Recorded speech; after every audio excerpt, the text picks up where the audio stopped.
Olá, tudo bem? Bem-vindos! Estamos aqui para fazermos juntos mais um Isto Sem Tabus.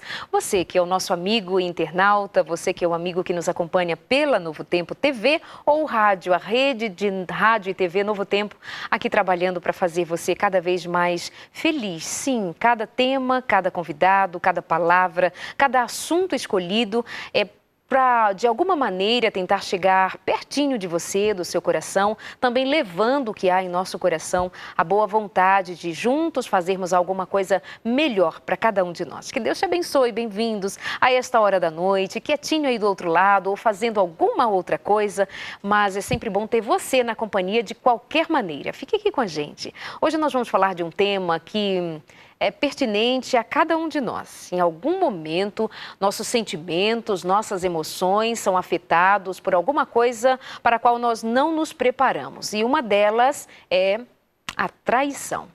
Mas muito mais do que a traição de conviver com alguém fisicamente, do contato sexual, antes de se envolver fisicamente com alguém, essa traição propriamente dito, em que alguém vai dizer assim, o meu marido saiu com uma outra mulher, ou a minha mulher saiu com outro homem, e eles tiveram um relacionamento sexual. Além disso, nós pensamos no relacionamento afetivo. Os sentimentos, as sensações, as emoções, como que isso se dá? Isso também é traição? Então, na nossa página no Facebook, fizemos a pergunta, você vai respondendo e nós vamos conversando sobre o tema. E para falar sobre isso, hoje nós trouxemos aqui a psicóloga Rebeca Estina. Bem-vinda, Rebeca. Obrigada. Sua primeira vez no Sem Tabus? Minha primeira vez. Estou muito feliz de estar aqui, esse cenário tão lindo e você é uma pessoa tão agradável. Obrigada pelo convite. Obrigada, meu amor. Por onde a gente começa quando eu levanto esse tema, traição emocional, ou virtual, ou à distância? De que tipo de traição nós estamos falando? É muito interessante esse tema estar sendo abordado, porque quando a gente pensa em traição, a gente já pensa no físico. Exatamente. A nossa cabeça pula para o físico. Mas tem vários outros tipos de traição e justamente uma delas é emocional. E como que ela acontece? Ela envolve sentimentos. Uma vez que você está compartilhando coisas íntimas suas com alguém que não é o seu cônjuge, você está tendo uma traição emocional. E é muito mais profundo do que se parece. Se existe uma questão de proximidade, eu estou muito próxima de uma pessoa que não é meu cônjuge, geralmente do sexo do seu cônjuge, certo? Ele se tornou muito amigo meu. Eu começo a me abrir muito com essa pessoa. Eu prefiro contar para essa pessoa do que para o meu cônjuge. Eu estou muito mais atraída a ela. Eu quero passar tempo com ela. Ela é a pessoa que vem à minha mente pela primeira vez que eu quero contar alguma coisa para alguém. Então, ela se torna o centro da sua vida emocional. Você está atraindo. E é muito sério, porque as pessoas falam, não, mas a gente nem se beijou, a gente não se encostou, beijo, não houve abraço, a gente... Não, esse envolvimento emocional é traição, Darleide. E é bom a gente deixar isso bem claro, porque essa pessoa está tomando o lugar do seu cônjuge. E aí que entra a traição. Isso acontece muitas vezes de modo imperceptível, né? Do tipo, não faz muito tempo eu recebi um e-mail de uma moça, aliás, uma mensagem no Face, ela dizendo assim que, Darleide, eu preciso ajudar um amigo do trabalho, que acabou assim desabafando comigo e contando coisas, e ela descrevia o que eles haviam conversado e ela estava me pedindo ajuda para ajudá-lo. E ela estava certa de que a missão dela era ajudar aquele rapaz. Pode começar por aí, não? Com certeza. E tem muitas mulheres que elas querem se colocar nesse papel de salvadoras. Isso. E a gente sente bem, a gente está ajudando alguém. Aí você se coloca nesse papel de ajudar. Só que nesse ajudar, você vai se envolver emocionalmente com essa pessoa. Você vai começar a ter compaixão dessa pessoa. E aí a gente começa com problemas. Por exemplo, você vai conversar com essa pessoa vai falar, olha, eu tô mal porque eu briguei com a minha esposa, mas eu queria fazer isso por ela, eu queria ajudar ela, eu tô querendo mandar flores pra ela. Aí você começa a falar, nossa, mas essa pessoa é tão legal, é romântica, é boazinha, é tudo que o meu marido não é. Ela é tudo que minha esposa não é. E aí você começa essas comparações desleais. Aí você começa a admirar essa pessoa mais que você admira aquela pessoa que está com você em casa. E você começa a passar mais tempo com essa pessoa e você começa a compartilhar problemas que você está sofrendo em casa. E aí você começa a desenvolver um relacionamento muito íntimo e inadequado, Darleide. Se existe uma proximidade emocional grande, tipo uma amizade profunda, se existe um desejo de estar constantemente com essa pessoa, existe uma atração física e existe questão de segredo, você não está contando para ela, dessa pessoa, para o seu cônjuge, para o seu marido, para sua esposa em casa. Aí está o perigo. Chances são bem grandes de que você está envolvido num relacionamento, numa traição emocional, afetiva. O que se faz, Rebeca, para evitar, então, a traição emocional? Como que é agora, a gente está falando especificamente de comportamento, né? A gente está falando de comportamento e de sentimento também. Sim, mas é um sentimento que vai reverberar no comportamento, na conduta. Como é que a gente lida com sentimento e comportamento conscientemente? Primeiro, a gente tem que estar muito atento às nossas emoções, aos nossos sentimentos. E aí você tem que se perguntar, você tem que ser muito sincero com você. Como que está o meu relacionamento com o meu marido? Como está o relacionamento com a minha esposa? E esse envolvimento emocional pode até acontecer quando a gente ainda está namorando, Darlide. Eu já vi casos de meninas que têm namorados, mas contam seus segredos, abrem com amigos. Então, essa traição afetiva pode estar acontecendo antes. Mas é meu melhor amigo, Rebeca, não é assim que diz? É meu melhor... Não, ele é só meu amigo, é só minha amiga. Eu não queria dizer que eu não acredito na verdadeira amizade entre homem e mulher. Mas eu queria dizer que se existe muita amizade entre um homem e uma mulher, e essas pessoas estão envolvidas afetivamente com outras pessoas, corre o perigo, sim. A gente tem que tomar muito cuidado. Eu conheço muitas pessoas que acreditavam nessa verdadeira amizade e lá na frente perceberam que um ou outro gostava um do outro. Então, é muito delicado isso. Então, o ideal seria que o seu cônjuge se tornasse seu grande amigo. E você quer compartilhar coisa pessoal? Você pode conversar com uma amiga. Se você é mulher, você pode conversar com uma amiga. E se você é homem, você pode conversar com um amigo. Não tem problema. O problema é quando você começa a se envolver com o sexo oposto. Mas, claro, se você puder conversar com o seu cônjuge, com sua esposa, com o seu marido, é muito melhor, porque vocês vão estar resolvendo o problema de forma melhor do que você está desabafando com outras pessoas. Exatamente. Mas como que é? A gente tem que estar atento aos nossos sentimentos. Se você percebe que você está desejando estar com essa pessoa mais do que você está desejando estar com a pessoa que você tem lá em casa, epa, o que está acontecendo? Atenção. Então você começa a prestar atenção nesses sentimentos. Por que eu estou querendo passar mais tempo com essa pessoa? Estou eu fazendo comparações injustas? Por que eu digo injustas, Darlide? Porque geralmente o meu marido não é bom o suficiente lá em casa, mas eu estou comparando o defeito dele com a qualidade do outro. Exatamente. É sempre comparações injustas. Você nunca vai falar, ai, minha esposa é tão falante, ela fica, né, me atrapalhando, ela sempre fala para eu guardar a roupa, mas a moça que eu trabalho, sempre traz o chocolate para mim, ela é tão gentil. Você está comparando uma qualidade com um defeito. Isso não é justo. Perfeito. E para a gente conhecer os defeitos, a gente tem que ver com a pessoa a longo prazo. A primeira coisa que a gente conhece são as qualidades. A pessoa que está lá, que você está trabalhando, que você está conhecendo, que você está se envolvendo emocionalmente, ela não vai demonstrar os defeitos logo de cara. Aí você fala, vou trocar essa porque essa é melhor. Só que lá na frente é bem possível que você vai descobrir que você trocou meia dúzia por 6. Porque todos nós temos defeitos e todos nós temos qualidade. Então é sim comportamental e é sim emocional. Eu diria que se você em casa está passando por algum problema no seu casamento, se você sente que vocês estão se distanciando, se você sente que à noite, ao invés de vocês passarem tempo juntos, vocês estão passando tempo na frente da TV com outras coisas que não são vocês dois, se você sente que você tem uma criança na sua casa que está tomando lugar, o tempo de vocês, que vocês deveriam estar juntos, e eu não estou falando não passe tempo com sua criança, com seus filhos, eu estou falando arranje tempo para ficar junto, arranje tempo para namorar, que seja 15 minutos à noite, ou a qualquer momento que você puder, vocês dois trabalham, tenta almoçar junto com seu cônjuge, tenta passar tempo junto, porque esse distanciamento do casal, isso vai trazer abertura. Então, qualquer problema que eu estiver passando com meu esposo, que quem está em casa está passando com o cônjuge, vai dar uma abertura para você se envolver emocionalmente com outras pessoas. Então, o segredo, eu diria, que é fortalecer os seus relacionamentos, fortalecer o seu casamento, investir no seu casamento. Rebeca, quando você diz do tempo e você inseriu os filhos e tudo o mais que pode tomar de nós um certo tempo, justo, é claro que é justo o tempo que a gente passa com os filhos, o justo tempo com que trabalha, mas nós estamos falando de traição, e eu estou lembrando traição, marido, mulher, né, casais, enfim. Mas eu posso trair o meu marido com coisas a que eu me dedique e roube de mim a condição de me dar qualidade para esse relacionamento também.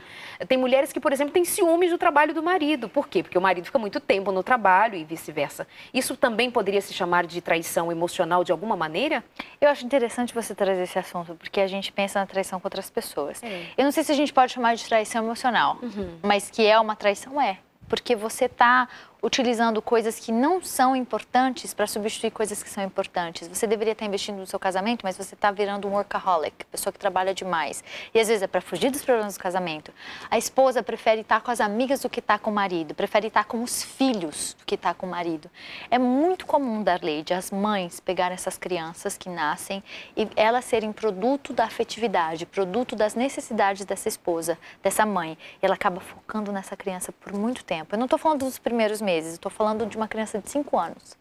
Então, essa mãe, esse bebê que se tornou uma criança, virou objeto de afeição, objeto de cuidado. E o que aconteceu com o marido? Ficou largado.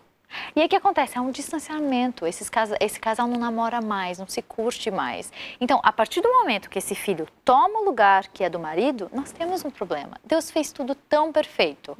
É o pai, a mãe, as crianças. A gente deixa o lar dos nossos pais para morar com o nosso marido, morar com a nossa esposa. A gente cria os filhos. O que acontece com os filhos quando eles crescem? Eles vão embora. Quem que fica, Darleide? Fica o marido e a esposa. Então, Deus fez tudo muito perfeito. A gente tem que trabalhar, a gente tem que investir no nosso casamento. E eu digo isso, eu sou uma mãe recente. Eu falo de experiência também. É fácil eu ficar com a Olivia. É muito fácil eu passar o dia inteiro focando nela. Mas quando meu marido chega em casa, eu tenho que arranjar um tempo de estar com ele. Nem que eu tenha que colocar ela para dormir mais cedo. Mas eu tenho que arranjar um tempo de namorar, de curtir meu marido, fazer coisas que a gente fazia antes de ter minha filha. E não é somente pelo seu marido, é por mim, você. Com certeza. Porque ele diz assim, mas eu gastei toda a minha energia com o filho, com o trabalho, com isso, e agora eu tenho que arranjar um tempo para o meu marido. Não, não é exatamente para o marido, é para você também. A resposta é para você também. E assim, eu estou dando exemplo de criança, e não estou falando, não passe tempo com seus filhos. Por favor, longe de mim, passe com os pais, com os filhos, dedique tempo, mas dedique tempo ao seu casamento. Outras coisas que ocupam o espaço, a gente já falou de trabalho, a gente já falou dos filhos. Internet. Uau. TV. Hobbies com outras pessoas, em vez de fazer hobbies em família. Eu não estou falando para você não saia com as suas amigas, eu não estou falando para os homens, não tenha um momento com os homens. É sempre positivo você ter momentos recreativos, sociais com pessoas de fora, mas isso está ocupando o seu tempo com o seu marido. Você prefere estar com os outros do que estar com sua esposa. E isso é uma análise que só você pode fazer. Só você pode olhar para dentro de você, para sua família, para sua vida e falar: onde está o meu investimento de tempo? Em que estou investindo? É uma análise muito profunda que a gente tem que fazer. A gente tem que se permitir essa análise, Darleide. Perfeitamente. Como eu perguntei para algumas pessoas a respeito da traição emocional, se elas consideram a traição emocional ou virtual comparável à traição que permite o contato físico e envolvimento sexual, as pessoas estão dizendo, e principalmente as mulheres, dizendo que sim, elas acham que a traição emocional ela é extremamente dolorosa e compara-se sim com a traição em que houve envolvimento sexual. Por exemplo, uma amiga dizendo, apesar de não acontecer nada fisicamente, existe a mesma intenção de quem está traindo. Intenção de se encontrar é traição. Desejar a outra pessoa que não é seu companheiro é traição. Uma mulher imaginar que o seu marido desejou outra mulher significa para ela que ela não é satisfatória, que o emocional dele não está satisfeito, os sentimentos não estão sendo atendidos por ela. E também o homem, mas eu vou querer saber de você se há alguma diferença entre o pensamento masculino e o pensamento feminino nesse quesito também. Deixa eu ler mais uma. Uma amiga dizendo, eu já fui traída das duas maneiras e descobri primeiro a traição virtual, e aí emocional, obviamente, você tem um desgosto enorme na alma, aquilo fere você profundamente. Orei muito para que o meu marido fosse liberto disso, pois virou um vício, mas infelizmente ele não buscou melhorar em nada e acabou concretizando o adultério. Mas ele sempre teclava com mais de uma mulher ao mesmo tempo, a internet, como você falou agora há pouco, esse uso frequente, essas possibilidades que tem ali à disposição tão facilmente, né, abre essa porta. É muito injusto. Ela está falando de vício, da repetição, ela diz, para mim sobrou uma depressão, doses de remédios de tarjas pretas, desacredito nas pessoas, coração desperdiçado e por aí vai. Mas o que importa é que aqui é tudo passagem e meu objetivo é servir a Deus e ao fim herdar a vida eterna. Graças a Deus que lhe resta esperança, graças a Deus. Mas quanta dor dilacera um coração por uma traição. A gente está falando aqui de um dos temas, provavelmente um dos temas mais recorrentes nos dias de hoje. Primeiro que as pessoas consideram que relacionamento é descartável, é vulnerável, se torna muito vulnerável a partir disso, do descompromisso. Então, se eu não estou bem em casa, eu abro a possibilidade já na minha predisposição a um próximo relacionamento que me faça feliz. Certamente a esta hora nós estamos falando com homens e mulheres, casais, estamos falando com meninos e meninas, ainda solteiros, namorando ou não. Nós estamos falando para um sem número de pessoas e é o mesmo discurso para todos vocês. Para quem está solteiro, para quem está casado, é cuidado. O que diz assim, não, comigo nunca vai acontecer, cuidado. A palavra de Deus diz, cuidado aquele que está em pé para que não caia. Então é alguma coisa que passa pelo coração da gente saber o seguinte, eu sou vulnerável, todas as vezes que eu me colocar em risco, eu corro o risco de vir a cair e fazer as pessoas ao meu redor sofrer. Olha o sofrimento dessa esposa e olha o sofrimento dele. Quem vai visitá-lo em seu sofrimento? Então, trair, antes de você trair o outro, você trai a si próprio. E antes de você trair alguém fisicamente, você traiu emocionalmente a si e ao próximo. Por isso, a verdade no tema de hoje, conversando aqui com a Rebeca Stina, é psicóloga. Eu quero, antes de continuar a nossa conversa, nós vamos para o nosso intervalo, mas antes deixo indicar para você um livro que eu acredito ser incrível como um suporte para suas dúvidas, para os seus questionamentos. Esta literatura, Conduta Sexual, pessoal que nos acompanha pela Rádio Novo Tempo, Conduta Sexual, testemunhos sobre abuso, homossexualidade, adultério e divórcio da escritora Ellen White, cpb.com.br, cpb.com.br. E aqui um presente nosso para você, a revista Família Feliz, e você pode fazer o pedido da revista Família Feliz entrando no nosso site novotempo.com/sem tabus. O quê? Sem tabus. Muito bem, já aprendeu. Vamos para o nosso intervalo rapidinho e aí na volta a gente continua falando sobre esse tema. Vamos falar um pouco sobre sexo propriamente dito. O que acontece? Sabia que tem uma área do cérebro que é a mesma que funciona diante da ação das drogas e também de toda a ebulição que acontece durante um ato sexual? Vamos conversar sobre isso. Até já. Espero você.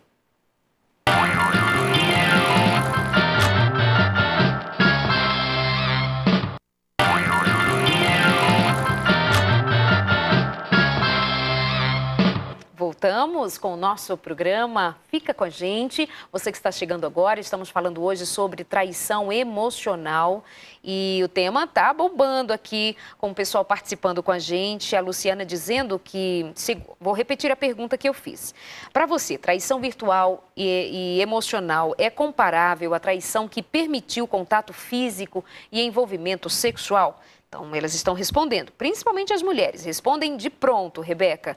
Com certeza, nasce primeiro na mente e depois é colocado em prática. Para mim, é a mesma coisa. A mágoa é a mesma, a dor da traição é saber que foi trocada por outra pessoa. O sentimento de troca... Isso fere o âmago de alguém. Isso dói a alma de uma pessoa ser trocada, porque o casamento era para ter sido para a vida inteira. De repente você foi trocado de uma forma injusta, infiel. E a pessoa que decide trair, ela está sendo muito egoísta, né, Darleide?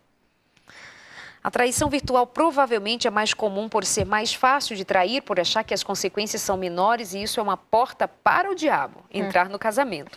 A questão da traição não depende do caráter para acontecer, depende das circunstâncias em que o casal se encontra, da falta da presença de Deus. Poderíamos questionar até. Não sei o que é isso, porque ainda não vivo maritalmente. Mas eu acho que traição é o ato de desvalorizar o outro. Boa, profundo, né? Profundo, beijo para você. Um abraço para o Florentino. Muito bem. Independente da forma, seja física ou virtual, dói e dói muito. Já passei pela traição física e virtual e posso garantir que traição é sempre traição. Homens ou mulheres sofrem mais com a traição emocional? Então, existe uma controvérsia no meio científico. Existem estudos que mostram que os dois sofrem igual, mas existem estudos que mostram diferenças. Então, a gente tem que falar os dois aqui. O que fala das diferenças fala que o homem sofre mais com a traição física e a mulher sofre mais com a traição emocional. E o que a traição física dá? Que sentimento que geralmente as pessoas têm quando descobrem que a pessoa está traindo ela fisicamente? Ela fica com raiva e com culpa. Ela coloca a culpa no outro. Agora, quando existe traição emocional, existe uma dor profunda da alma. Então, os dois trazem dor, mas quando existe o físico, tem muita raiva. Quando existe o emocional, existe muita dor. Foi falado aí dos comentários, né? É horrível para a pessoa se sentir acabada. Então, aquela esposa que pega o celular do marido, ou vice-versa também. Aí tem lá as mensagens, ai, amor, te amo, não sei o que. Ela nunca me disse que me ama, nunca me ouvi dizer alguma coisa boa nos últimos dias, etc. Como que disse para outra? E descobre que ele mandou flores para outra, deu presentes que ela não recebe há anos. Então, é muito doído. Eu mal posso, assim, entender. Você que está passando por isso em casa, a dificuldade que você está passando. Só que a gente tem que colocar aqui da lei de que existe esperança. A gente não está falando de uma situação sem saída. Se os dois quiserem ficar juntos, existe esperança. Você pode procurar um terapeuta de casal para estar trabalhando os sentimentos que vão vir dessa traição, que é a culpa, a raiva, você vai perder. Geralmente as pessoas perdem aquela admiração, mas isso pode ser a curto prazo. Os laços podem ser restabelecidos, desde que ambos estejam com vontade que isso aconteça e estejam prontos para procurar essa ajuda, porque geralmente num caso desses você vai precisar de ajuda de fora. Eu queria só terminar com um exemplo. Se você sente que você está entrando nessa armadilha, começando a entrar nessa armadilha, ou já está nessa armadilha, você tem como sair. Tem um filme que chama Casamento à Prova de Fogo. Perfeito. Gosto muito desse filme. Amo. E uma das cenas dá a entender que o moço está traindo ela com a internet. E uma das cenas é ele jogando o computador no lixo. Então, você pode agir de forma comportamental para livrar do que está atrapalhando o seu casamento. Seja jogar o computador fora, seja tirar a TV a cabo, seja tirar essas coisas que estão tirando você do seu casamento. Retire o que está retirando você do seu casamento. Então, acho que isso existe esperança, gente. Não, pessoal que vocês estão assistindo agora, não se desanimem. Existe esperança. Vocês podem procurar ajuda, vocês podem restabelecer os laços do casamento de vocês, desde que vocês estejam dispostos a trabalhar pelo casamento de vocês. Que a lutar. Bom. A melhor coisa é manter a esperança, né? Porque você ganha a chance de recomeçar, de refazer. É doído? É doído. É alguma coisa que talvez nos primeiros momentos você vai dizer, eu não suporto. Mas suporta. Outro dia eu conheci uma moça, uma senhora, ela ficou 13 anos separada do marido. E ela não se envolveu com outra pessoa. 13 anos sem 13 ninguém. anos, separados, divorciados. E ela me deu uma carta, eu li a carta, mas depois ela se apresentou a mim e ela me disse que ela está reformando a casa e ela vai casar, já está, nos próximos dias vai casar novamente com o seu ex-marido, que volta a ser o seu marido. Ele teve outra pessoa, ela, enfim... Mas 13 anos, você pode dizer, jamais. Quem diria que depois de uma década esse casamento seria refeito? Deus pode todas as coisas. Fiz um consultório de família sobre um caso de traição e foi assim um programa daqueles que mais chamou a atenção nesses últimos tempos, de um casal, o marido traiu a esposa com a sua cunhada, com a irmã dela, Rebeca. E houve perdão. E houve recomeço, e houve restauração, e houve misericórdia, e houve o sentimento de que ele errou, ele me traiu, mas ele é um homem que merece ainda que eu, lute por ele. Então, muito bem colocada a sua palavra de esperança. E você traz isso como profissional também, sabendo que quantas pessoas já passaram por você, pelo seu trabalho, você já viu recuperação, restauração. Isso é o plano de Deus, né, Rebeca? É o plano de Deus. A gente coloca Deus na nossa vida, faz a nossa parte, procurar ajuda, trabalhar com os conceitos de aceitação, perdão. Existe esperança para essas pessoas, com certeza. Que bom. Bom, você está acompanhando aqui o nosso Sem Tabus e este momento é um momento gostoso de toda semana de ficarmos juntos, falando sobre relacionamento, sexualidade, falando de algumas coisas muito íntimas. Vamos falar de sexo mesmo agora? Vamos falar de sexo. Homens e mulheres, jovens, não jovens, está em todos nós o sexo ou a sexualidade, a formação dela. Mas quando se fala em sexo, e em palestras, reuniões para casais, etc., nós costumamos apresentar o sexo de um modo diferente para homem, de um modo diferente para mulher. Como é que se dá o sexo fisiologicamente, biologicamente falando, e se tem alguma diferença? Traz esse tema para a gente a partir de agora. Então, eu vou falar no nível sistema nervoso central. Ok. Então, vamos pensar no cérebro. O cérebro tem a região do prazer. Ele fica no sistema límbico. Eu até trouxe uma imagem que eu queria estar mostrando para vocês. Vamos jogar aí a imagem. Tá em espanhol, mas eu vou estar traduzindo para aqui, ó. Tem os córtex pré-frontal. Desculpa, o córtex pré-frontal. A gente tem o núcleus accumbens e a gente tem também a área tegmental ventral. O que acontece? Quando a gente tem prazer, essa região do prazer, a gente libera dopamina. Então, a dopamina é o neurotransmissor do prazer. É uma coisa minúscula que é transmitida no seu cérebro, comunicada no seu cérebro. Começa na área tegmental ventral, passa para o núcleus accumbens e vai para o córtex pré-frontal. Esse é o nosso córtex pré-frontal. Quanto mais dopamina a gente conhece, mais prazer temos. Isso é sexo, isso é drogas, uso ilícito de drogas, isso é alimentação. Estão descobrindo que está ligado com o prazer do paladar também. Então, quanto mais dopamina a gente tem prazer, é liberado dopamina. O que acontece quando a gente tem um mau uso de substâncias? A gente começa a ter mais dopamina do que necessário, a gente começa a trabalhar, as sinapses, elas estão separadas. Quanto mais você usa droga, mais dopamina tem nessa região. O seu corpo começa a necessitar mais de dopamina. Cada vez mais, cada vez mais. E é nisso que começam os vícios, a mal adaptação do seu corpo. Deus criou de forma perfeita. Se você pensar, por que eu tenho o córtex pré-frontal? Que parte é essa do meu corpo? É a parte frontal do meu cérebro, certo? Essa parte, ela é responsável pela moral e pela decisão, julgamento de decisões. Então, a parte do prazer, ela tem uma parte de tomada de decisões. Isso é muito interessante. Muito. Então, Deus criou tudo muito perfeito. A gente que torna as coisas mal adaptáveis, Darleide. Então, o sexo é bom, o prazer é bom. Uma vez que a gente começa a usar mal o uso das coisas, a gente pode desenvolver problemas, transtornos. E aí que aqui vai ter o problema a nível cerebral e vai afetar o nosso corpo também, o nosso comportamento. Tudo que acontece na sua vida acontece a nível cerebral. O cérebro é uma coisa maravilhosa. E o córtex pré-frontal, desculpa, gente, córtex pré-frontal é responsável por essas tomadas de decisão, é responsável por essa moralidade. E o prazer está relacionado com o seu córtex pré-frontal também. É uma resposta do corpo, comandado pela mente. E o cuidado que se tem com a mente? Como que a gente pode cuidar da mente para que nós não entremos num colapso, para que esse prazer não tome o lugar máximo, para que essa busca desenfreada não tome o lugar máximo? Como que a gente se coloca diante de uma verdade como essas? Eu acho que é importante a gente entender que as coisas começam a ficar mal adaptáveis por vários motivos. Se a gente for procurar, vamos pensar em sexo compulsivo, digamos assim, Ok. sexo de forma inadequada, quando a pessoa tem compulsões sexuais. A gente pensa a nível cerebral. Então, é uma mal adaptação do seu cérebro também.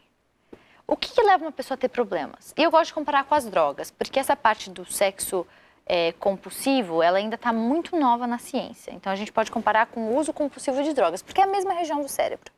Quando a gente começa a desenvolver muito uso das drogas, uso excessivo, uso ilícito das drogas, qualquer início de uso, ele vai atrapalhar o seu sistema nervoso central, ele vai afetar o seu cérebro.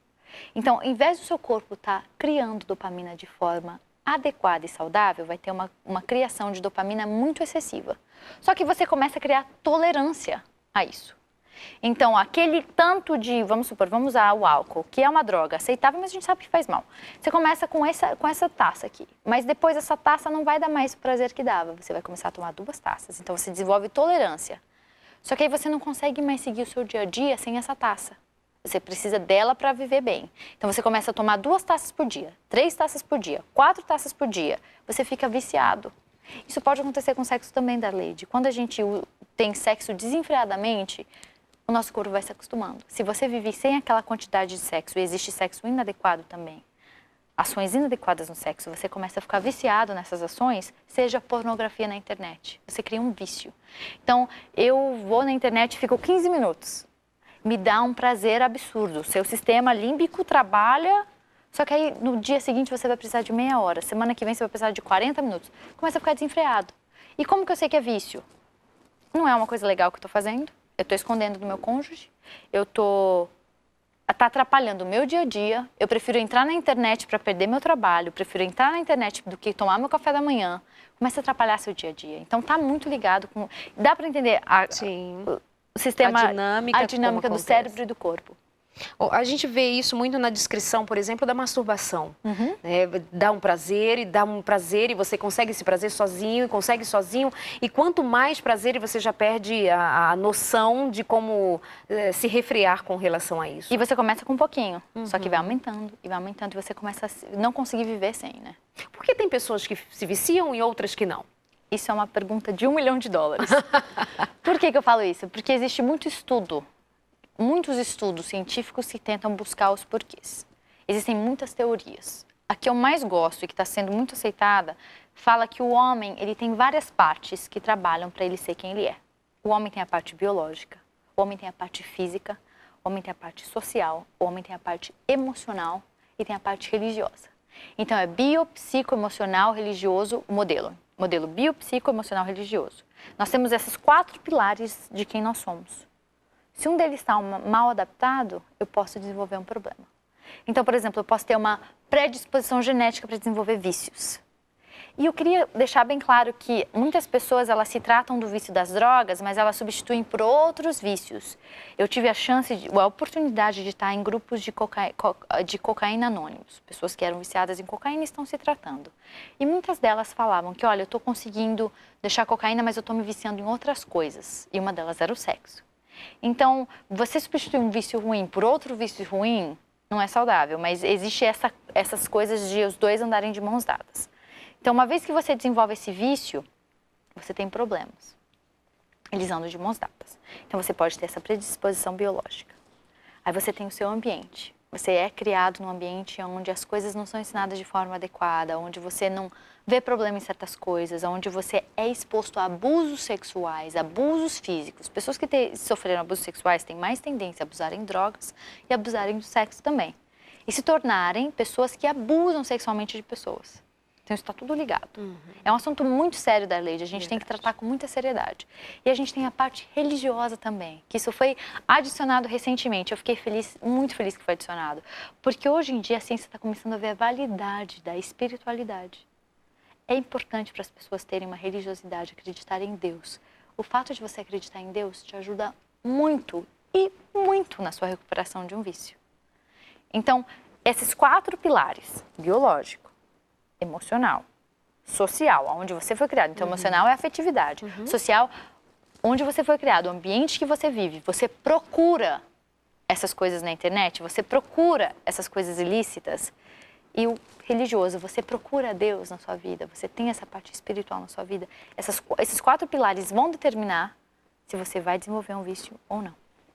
Interessantíssimo, e muito mais interessante saber que a ciência já inclui a religião como um pilar para a vida saudável do ser humano. Interessante, não? Vamos para o nosso intervalo. A gente já volta aqui falando ainda sobre os temas que passam por cada um de nós no dia a dia, mas que muitas vezes nós precisamos, mais do que deixá-los passar, parar e pensar. Como que o sexo ocupa o lugar em sua vida? Tem gente que diz assim, o sexo para mim é tudo. Eu não consigo, meu marido, minha esposa... Por que as coisas gritam para você dessa maneira? Vamos continuar conversando aqui com a psicóloga Rebeca Estina e eu espero você, nós esperamos você. Até já.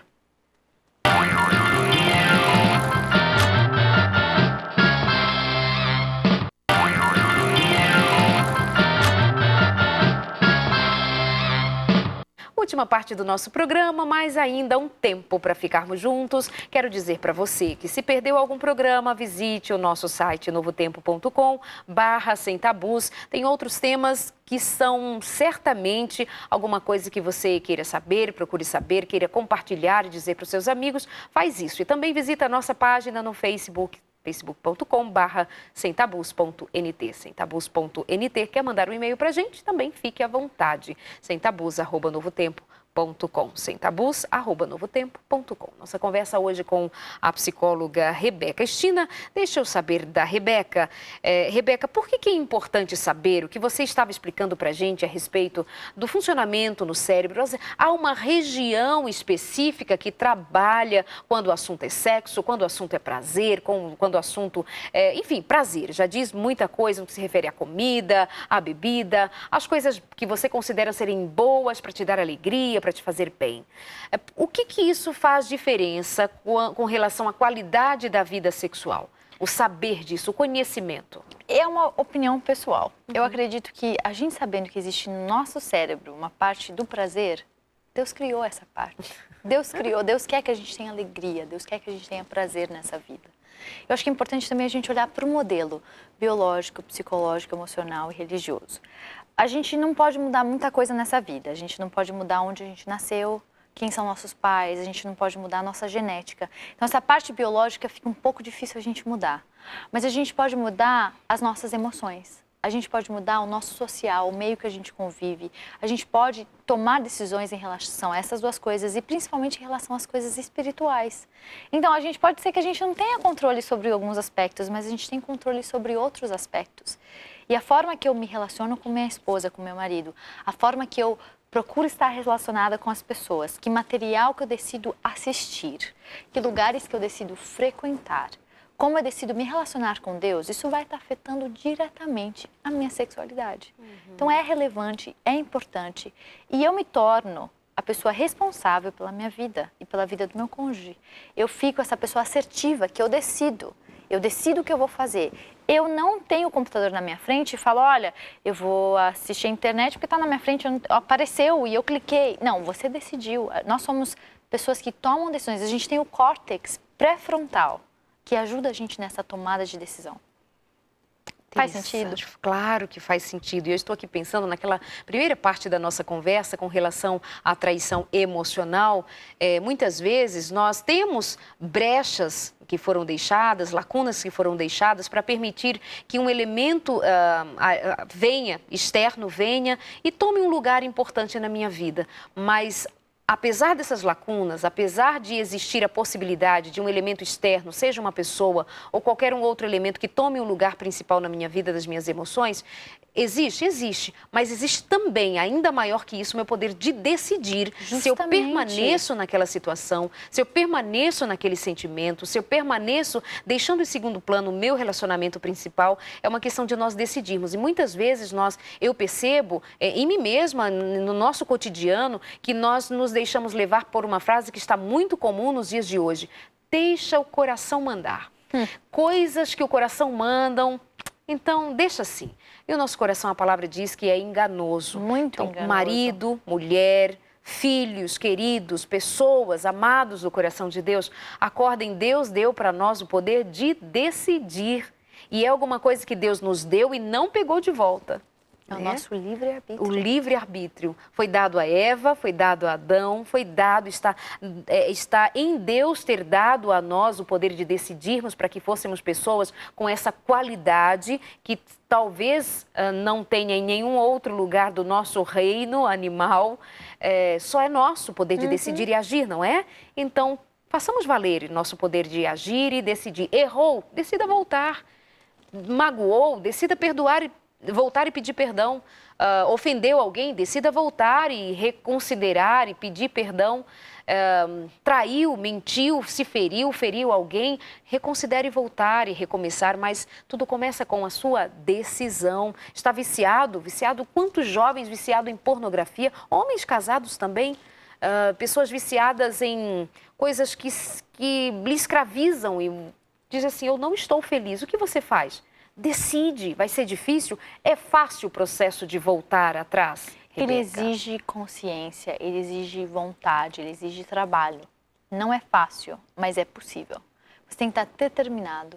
Quem está nesse mundo de vícios, seja vícios sexuais, seja vícios de drogas, as pessoas que estão nesse mundo não estão felizes. Não existe felicidade nesse mundo onde as coisas são compulsivas e extremas. Conversa com quem você quiser. As pessoas não estão felizes. A felicidade está nas coisas da forma que Deus criou. E existe volta. Se você se desviou do caminho, tem como você voltar e experimentar, desfrutar da verdadeira felicidade. Porque uma vez que você é dependente de alguma coisa, você se torna um escravo daquela sua dependência. Você para de controlar a sua vida e essa dependência controla a sua vida. Essa compulsividade, esse vício consome a sua vida. Então, existe sim a possibilidade, existe um caminho de volta. Só que a primeira coisa que eu diria é você decidir voltar. Essa decisão é primordial. E a segunda coisa é procurar ajuda, Darleide. É muito difícil sozinho. E a gente, às vezes, é muito teimoso, né? As pessoas são muito teimosas.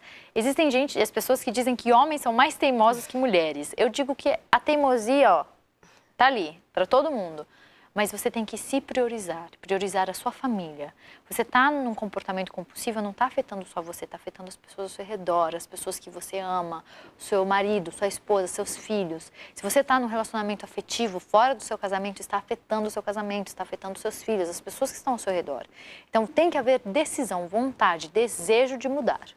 E depois tem que haver um desejo de pedir ajuda. Ajuda a Deus e ajuda a um profissional. Eu costumo perguntar aos alguns profissionais que passam aqui no programa a respeito para ouvir de cada um deles, nas suas abordagens diferentes, por que o sexo tem o lugar tão importante que tem na vida das pessoas? No que se refere a ter curiosidade, às aventuras, ou o desejo mesmo, a pulsão sexual, que lugar ela tem na pessoa humana? Ela é importante, ela é muito importante. Para algumas pessoas é mais importante do que para outras. A libido varia de pessoa para pessoa, o desejo varia de pessoa para pessoa. Mas ela é importante, senão Deus não teria criado. Só que às vezes ela ocupa um espaço extremamente importante ou extremamente desnecessário. Eu acho que existe a palavra que a gente está buscando é o equilíbrio aqui. Então ela é importante. Um casal que não se envolve sexualmente possivelmente está com problemas. É uma das coisas que as pessoas perguntam em terapia. Vocês estão tendo relações sexuais? E se a resposta for não, vai ter uma luz vermelha aqui, tipo, alguma coisa está errada. Agora, se um do casal está achando que está tendo demais e o outro está achando que está tendo de menos, também estamos com problema. Então, esse equilíbrio vai muito do casal, né? O casal decidiu o que é aquele equilíbrio. Mas é importante, Darleide, senão a gente não estaria aqui no Sem Tabus falando sobre isso. Só que eu acho que o equilíbrio é a palavra que a gente tem que encontrar. E equilíbrio se torna uma palavra difícil, né? Mas eu acho que o equilíbrio, é a questão de ser importante, mas não ser a coisa mais importante, não ser nem a coisa menos importante. Faz sentido? Claro que faz sentido. E é justamente isso que a gente procura abordar aqui no Sem Tabus e na nossa conversa, enfim, é que cada coisa tenha o seu lugar. Então, no relacionamento conjugal, o sexo tem o seu lugar. No casal entre um casal de namorado, a sexualidade está ali presente. Não adianta negar. Imagina, ou alguém está achando que beijo na boca é igual chupar um picolé. Não, beijo na boca faz parte do jogo sexual. E eu costumo dizer para os meninos, para as meninas, prestem atenção. Beijou na boca, a sensação, o movimento que acontece em você e entre vocês dois é alguma coisa que precisa ser cuidado também. Mas tem o seu lugar a sexualidade, as sensações, os desejos. Você imagina que um rapaz e uma moça estão namorando e eles não se atraem. Um não sente atração física pelo outro. A gente também, uma luz vermelha acende, né? Alguma coisa está errada. Acende, estraga o semáforo. A vermelha, a verde, tá tudo precisa acender, imagina. Então, precisa ter esse olhar, precisa ter esse cuidado, mas sabendo que alguma coisa também vai apontar na direção do equívoco, se quando um casal se encontra, eles só pensam em fazer sexo, eles só se atraem fisicamente, eles só se desejam fisicamente, eles não atendem outras áreas da vida, porque a vida ela é feita de várias outras áreas. Há tempo para todas as coisas. Ô, palavra bendita. A conversa. O casal está tendo conversa, a conversa está sendo sacrificada pelo sexo. Então, esse foi um ponto muito relevante. Aí a gente vê o equilíbrio. Se o sexo é a coisa primária e primordial no relacionamento, não está havendo equilíbrio da rede. E isso é muito importante, porque... E a gente vai descobrir que um casal de namorados, quando começa a ter vida sexual ativa, eles se perdem muito no desejo de estar junto e fazer sexo, até porque, entre aspas, é alguma coisa que... ainda é tido como proibido, eles não estão casados ainda, eu estou falando nesse momento principalmente no contexto religioso, e então, assim, foca muito no desejo sexual, na atividade sexual e quando diz, vamos ficar juntos, vamos conversar, vamos falar de coisas nossas, mas do que a gente vai falar? A gente não trabalhou isso. E você perde de determinar aquela compatibilidade para você ver se você quer ou não ficar com a pessoa a longo prazo. Então, meu pai, ele é um pregador e ele sempre fala, cada não de Deus existe uma bênção. E esse não é uma bênção também, porque esse é o momento de você conhecer. Se você passar tempo fazendo outras coisas ao invés de se conhecerem, você vai estar perdendo a oportunidade de determinar essa pessoa que eu quero passar o resto da minha vida. E essa é uma questão extremamente importante para a felicidade. Com quem eu vou me casar vai determinar muito do meu sucesso, da minha felicidade no futuro. Nós conversamos aqui hoje sobre traição emocional. Eu quero chamar a atenção ainda, nós queremos chamar a atenção ainda sobre nesse aspecto da traição emocional e virtual. Amados, cuidado com as redes sociais. Cuidado com os encontros virtuais. Cuidado com os ex que você encontra, as ex que você encontra nas páginas, nas redes sociais. É um perigo ou não é, Rebeca? Muito perigoso. O que vem à tona de sentimentos? Vamos supor que você tem um amor de infância, amor de adolescência, que a história ficou mal resolvida, porque vocês separaram, porque um foi para um lugar, outro foi para o outro, de repente você vê essa pessoa no Facebook. Aí todos aqueles sentimentos de quando você tinha 18 anos, mas eu sentia isso com essa pessoa e eu não sinto isso com meu marido. Aí começa aquelas comparações injustas que nós já abordamos anteriormente. É muito complicado. Porque as pessoas mudam, as coisas mal resolvidas elas se tornam latentes e você começa a viver uma vida com alguém no virtual que você não está vivendo no pessoal. Ninguém é tão bonito como aparenta no Facebook, ninguém é tão legal como aparenta no Facebook. O mundo no Instagram é tão lindo. Tem todas aquelas lentes que a gente pode colocar para colocar os filtros, a gente pode colocar nas fotos. A gente sempre vai estar postando o que a gente tem de melhor, o que a gente tem de mais intelectual, o que a gente tem mais de bom para oferecer para esse universo. Então, se você for ver quão a pessoa é ali e quem ela é em casa, essa compatibilidade não vai ser compatível. Porque eu sou um ser humano, eu não tô sempre maquiada, eu não tô... Essa pessoa que você tá vendo aqui na TV não é a pessoa que tá sempre em casa, cuidando entendeu? da Olivia, com cabelo no ar. Então acho que a gente tem que tomar muito cuidado. A gente tem que... A criatura traz à tona uma memória, aquela realidade não existe mais. E às vezes é uma memória camuflada, porque o passado é sempre muito positivo. Você olha para trás sempre com aquela saudade. A gente tem essa tendência de olhar o que você passou no passado, você não sofre mais, você sofre agora.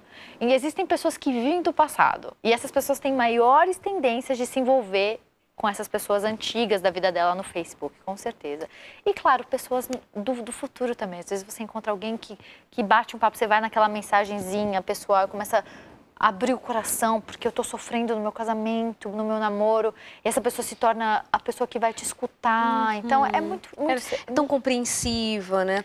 Tem todo o tempo do mundo para você, né? Então nós falamos sobre traição emocional e virtual no programa de hoje, no sentido de que traz a mesma dor de uma traição física. Nós falamos também sobre o que acontece com o cérebro, a que região trabalha com o prazer e o que isso significa com a nossa tomada de decisão com relação às práticas também do nosso dia a dia, no que diz respeito ao sexo, por exemplo, aos vícios.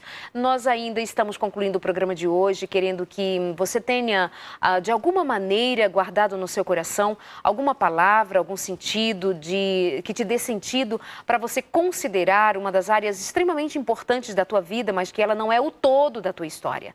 E eu achei, assim, muito interessante quando você traz à tona que nós temos 4 pilares sustentando o nosso ser. Repete pra gente, Rebeca. É o biológico, que é a determinação genética também. Que eu não posso mudar. Não posso mudar, é o que eu carreguei, eu nasci com isso. É o social, é o ambiente que eu vivo. É o psicológico, emocional, é o afetivo, é quem eu sou internamente, e é o espiritual. Ok.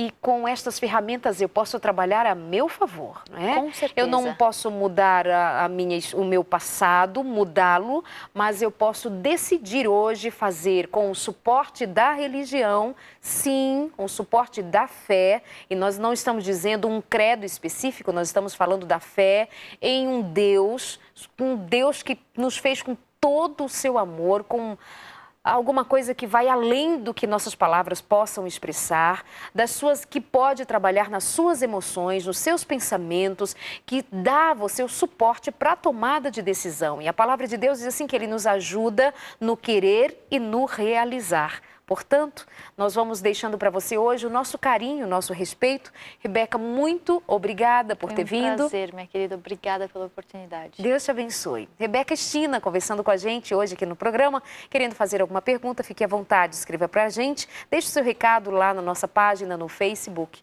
E o nosso encontro fica marcado para a semana que vem, querendo ter você aqui na companhia. Sempre um tema que seja importante para todos nós. Nós queremos ter a sua companhia sempre. Um abraço e até lá.